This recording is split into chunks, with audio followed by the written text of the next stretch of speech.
Well, clearly that's the wrong update there. Every once in a while, I'll hear something on the radio, and it'll be an old commercial, and not necessarily, well, that wasn't local, obviously, because it's Cowboys, but an ad from, I don't know, some company. Right.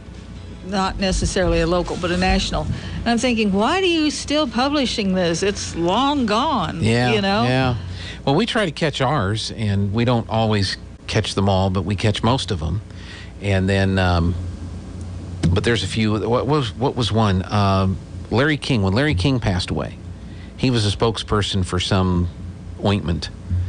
And I mean, 3-4 days after his passing, the ointment ad is, playing on the radio. This is Larry King for blah, blah, blah. Well, Jimmy Dean's still pushing sausage. Yeah, but they do it in a way that we know and they know, and we all know that Jimmy is not with us anymore. I mean, you'll still see the Colonel sometimes for KFC. So we know about those things. But in that case, the one that surprises me. Well, nobody else has a voice like Jimmy Dean. That's right. Very unique. So you've got to use it. You got to do that. The one that surprises me is Larry Elder. He's a talk show host, or was a talk show host on the Salem Radio Network, which is the same network that Hugh Hewitt is on. We never carried Larry Elder's show because we carry Mark Levin. Mm-hmm. But he quits his show to run for governor in California, and he's the leading candidate in the opposition to in the recall vote in California for Newsom. And he does ads along with some of the other Salem hosts for some ointment. And his ads are still playing on the radio in the network inventory for this ointment that he's advertising.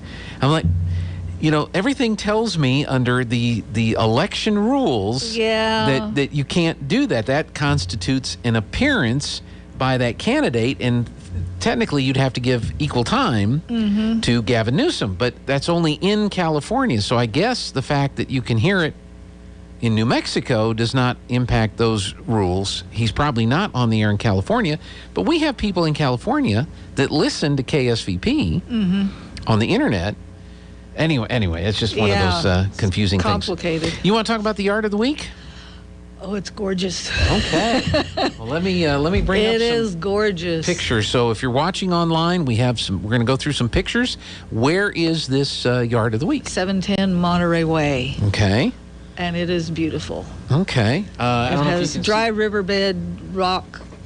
Obviously, there was not a river running through their yard. These were generated by a landscape person. Okay. And, of course, the name totally escapes me at this very moment. I might be able to find it. Oh, okay. But,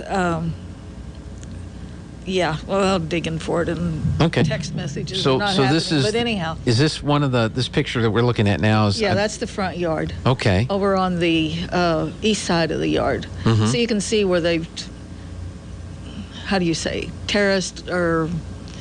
Well, it is, because it is terraced. The house is higher because they're in a floodplain, and so everything flows downhill. Okay. But talk about a haven for hummers and butterflies and bumblebees. I mean, it is just perfect. And of course, the fragrance, because there's some lavender up by the front.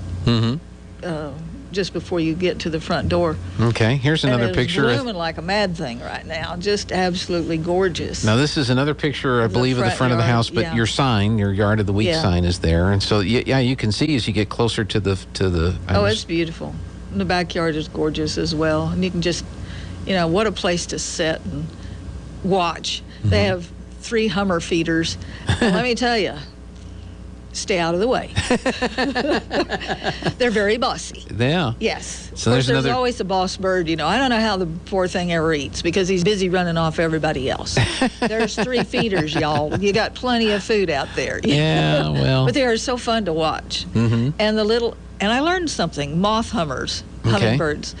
I have them in my yard, and I wasn't sure exactly. I know they're not a hummingbird because their colors are very drab, like a moth, obviously.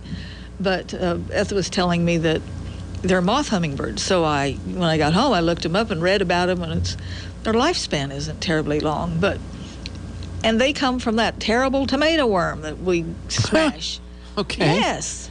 I thought, oh my gosh, and those things are so disgustingly nasty. Mm-hmm. But look what they, look what they become. That's right. And just cute. And they're busy, busy, busy. So they feed more toward the evening as opposed to hummers who are busy in the daytime. Sure. But yeah, what a great yard. I've just been kind of going through the different the different pictures there, and I think you had about 5 pictures is what you sent me. Well, I believe. you have to take a whole bunch, and then you kind of pick out which ones you of hope course. that have the best view. And Yeah. And it was getting late because people work, and so catching them is better in the evening. I've figured out. Right. But I thought, we got to quit talking. I got to take pictures before it's too dark. But amazingly, an iPhone will take great pictures at dusk. That's right. That's right. They will take some good pictures. Can you stick around for another segment? Oh, sure. Hey, Sure. thanks to McDonald's for having our breakfast. I've got a couple of those shareable donuts, and I'm not sharing. Oh. Well, then why did you lead with that and get me all excited? Wow. This Bummer. is KSVP Artesia. This hour from townhall.com.